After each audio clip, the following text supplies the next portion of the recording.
Hello mga bekbek, it's me again, Kissy. So nandito ako sa Eton Centris para bumili ng gimbal stabilizer dito sa Technopop. So titingnan natin kung maganda po talaga siya. Unboxing tayo mga bekbek. So yan mga bekbek, mag-unboxing tayo ng new gimbal stabilizer from Technopop. Ayan. So mura ko lang siya nabili as in. So tingnan natin siya, unboxing natin. So, ito na mga bekbek. Prestigio 3-axis handheld gimbal for smartphone. So, ito siya. Diba, winner? So, open natin siya. So, yan, basahin muna natin yung mga features nitong Prestigio gimbal stabilizer.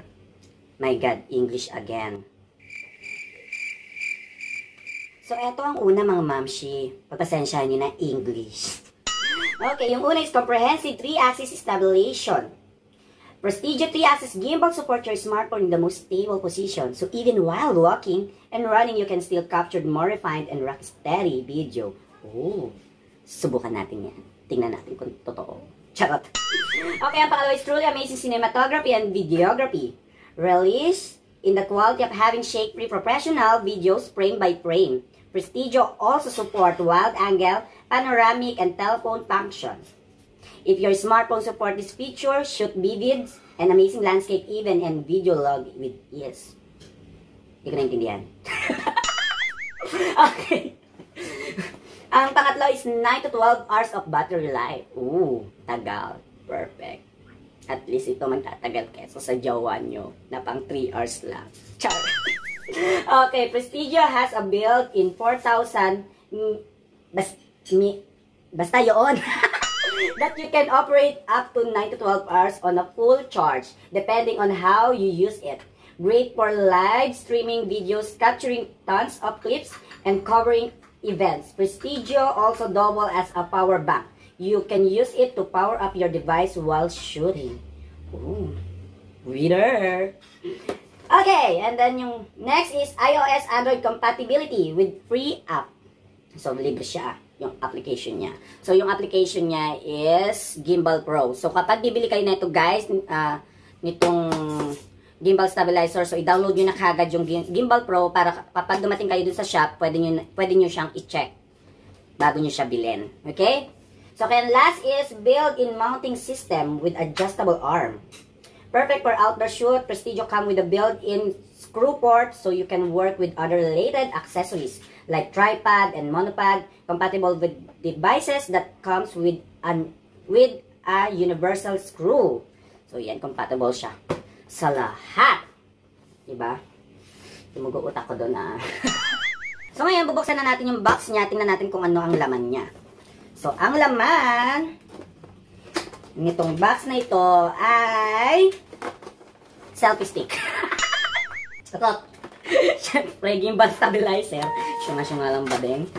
So, ito siya. Ayan. Ito na siya. Ayan. Spaghetti po laman ito. Ito yung manual niya. Ayan. Babasa-basa na naman ang bading mamaya. Tapos, meron siyang foam.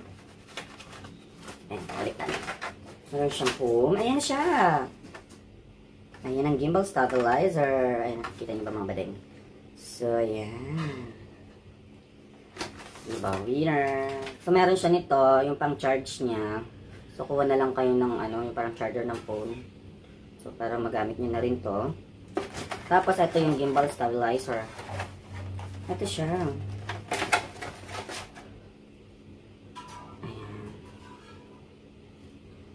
So, meron siyang pang-click dito. Pwede mo ditong, i-click to para mag-record ng video or mag-take ng picture. Tapos, dito yung charger. Tapos, ito, pwede mo siyang gamitin. For example, itong port na to, pwede mo siyang gamitin pang charger. For example, lobat na yung phone mo. Ayan, pwede mo siyang gamitin dito. Pwede ka mag-charge ng phone using this gimbal stabilizer. Ayan. Tapos, I'm not sure itong WNT na to eh. Ayan. So ngayon, susubukan na natin siya. Tingnan natin kung maganda itong churut-churut, eme-eme, eklabu, churut. Sige, subukan natin to. So, yan mga backpack na ilagay ko na yung phone ko. So, sabi dun sa store, bago mo i-open itong gimbal stabilizer, kailangan na ilagay mo na yung phone sa kanya. And then, may adjustan po dito sa part na to. Kailangan mo siyang i-adjust para hindi siya nakaganyan, hindi siya nakaganito. Kailangan nakaganyan po kasi. So, para kapag inon mo yung gimbal, maayos siya, stable. So, ayan, adjust ko na siya, kaya nakaganyan siya. So, open na natin po itong gimbal na to. So, una, pupunta sa app. Punta tayo sa app. And then, click lang natin yung Gimbal Pro na in-install natin kanina. And then, ayan, Gimbal Pro. And then, find lang natin yung device nito. Nakakonect po siya sa, Bluetooth. So, hanapin ko lang siya. Ayan. Ayan, open muna pala natin. Open muna natin ang gimbal. Oops. So, ayan, nag-green na siya. So, and then, open na siya. So, tingnan nyo, biglang tumayo na yung cellphone ko. So, ibig sabihin, open na siya. So, ngayon, since open na yung device, hanapin na natin siya sa Bluetooth. And then, click nyo lamang po yung stabilizer. So, ayan na siya. So, ayun. So, may mga mode po ito. Ang mode nito, click mo lang siya dito. Ang mode niya is follow all, follow horizontal, and then lock all. So, click natin yung follow all. So, kapag ang follow all, i-click. So, kung saan mo siya dalhin ito, susunod yung camera, dahan-dahan. Okay, pag ibinababa natin, bababa din yung camera. Pag tinaas natin, bababa rin siya yung camera ng dahan-dahan para maganda yung pag-shot mo ng video or picture. Tapos, yung isang mode naman po is horizontal. So, horizontal siyang susunod sa, so gagawin mo. Ayan, sumusunod siya. Pero kapag up and down, hindi siya susunod, guys. Binaba ko siya, diretso lang. Pag pinataas ko siya, naka-steady lang siya sa gitna. Naka-steady lang siya sa gitna. Hindi siya gagalaw ng pataas. Pero kapag patagilid, susunod siya. O, diba? So, meron last is lock all. Click mo lang yung lock all. So, kahit anong gawin mo, pagilid, pataas, pababa, hindi siya gagalaw. Ayun yung lock all. Gilid, gilid, gilid, gilid, gilid, gilid, gilid. So, yun yung lock all. So, ngayon, dito siya ikiniklik. Dito. Pero kung ayaw mong, meron din dito pong mode. So, pwede mo siyang i-click dito. So, meron ditong part na to na dalawang blue. So, kapag dalawang blue yung nakalagay na yun, yun yung follow all. Pero kapag follow horizontal, click mo lang tong mode na to, yung isang blue mawawala. So, isang blue na lang siya. So, follow horizontal na lamang po yun.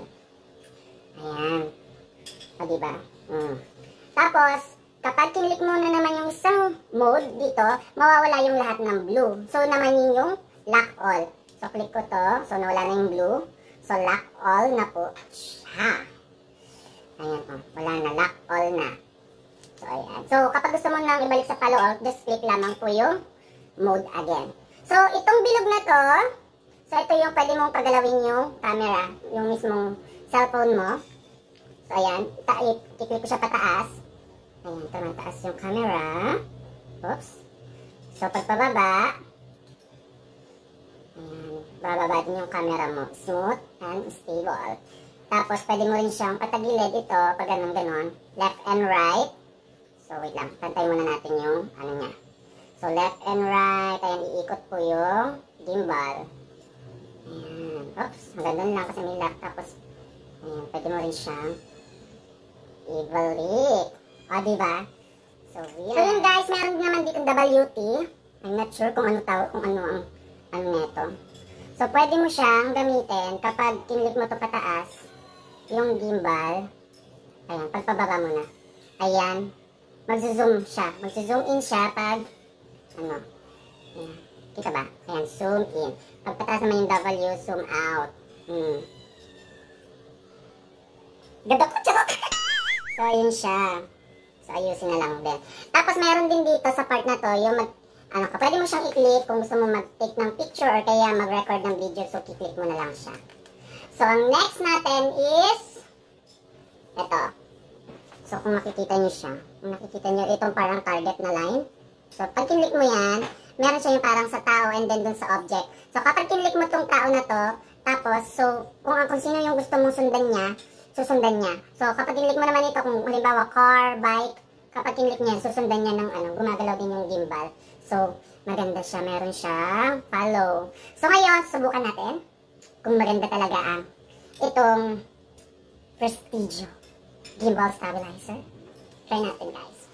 So, ayan mga bekbek. So, bago pala natin i-try yung gimbal stabilizer, so magkano ko nga ba siya nabili and then kung saan ko siya nabili. So, nabili ko siya dito sa Technopack, dito sa Eton Centris, dito lamang sa Quezon, Abian. And then, ang price ng gimbal stabilizer is for only 2,790 pesos.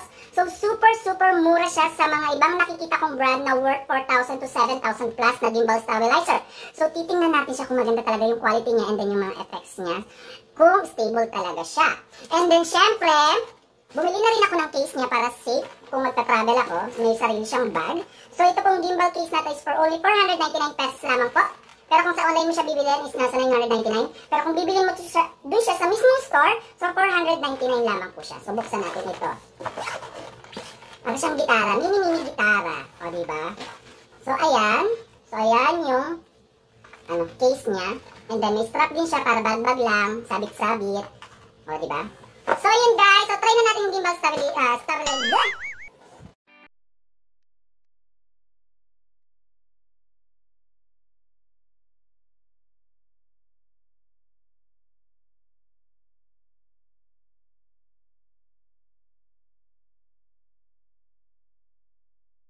So, yun mga bekbek. So, try naman natin. I-click ito para sundan si Ian kung saan pupunta. So, click lang natin ito. Tapos, yung picture. So, ayan. Active na. So, punta si Ian dyan. Okay. And then, balik yan. Try mo naman bumuko. Try mo ito na. Ayan.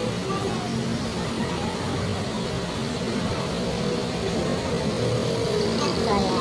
So, ako naman yung gagalaw. So, ganito rin siya.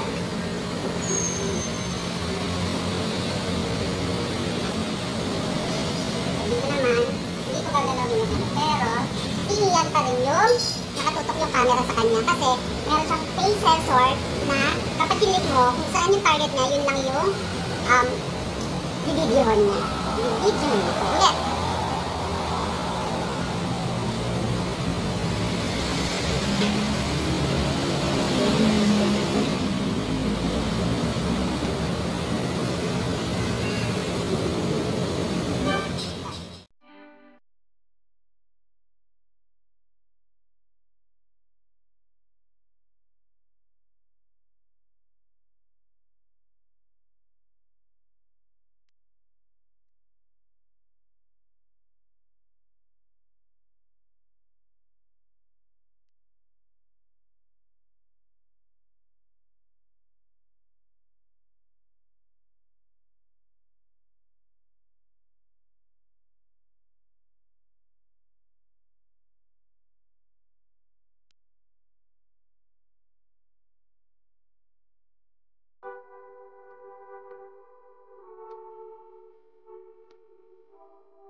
So, yun mga bekbek. So, nasubukan na natin yung gimbal stabilizer. So, okay naman siya. Stable naman po yung mga videos. And then, ngayon po, since first time ko siya gamitin, nahihirapan ako. Minsan kung saan siya pumupunta. Minsan sumusobra ako. Minsan sumusobra ng baba. Minsan sumusobra ng taas. Minsan sumusobra ng ikot. Pero, since first time ko, masasanay din ako. So, sa halagang 2,790, so okay siya for beginner. So, makakakuha rin tayo dito ng stable na video, cinematography, na maayos. So, ayan sa mga vlogger, maganda to. So, okay siya para sa akin. So, sana masanay ako at sa mga susunod ko pang videos na gagawin is maganda, maayos, stable. Ayan. So, yun guys. So, ayan, mga backpack ang ating unboxing and review sa Prestigio Gimbal Stabilizer. So, kung nagustuhan niyo po itong video ko na to, so please like and subscribe to my channel para updated kayo sa aking mga kagagahan. Once again, my name is Tizzy. Bye!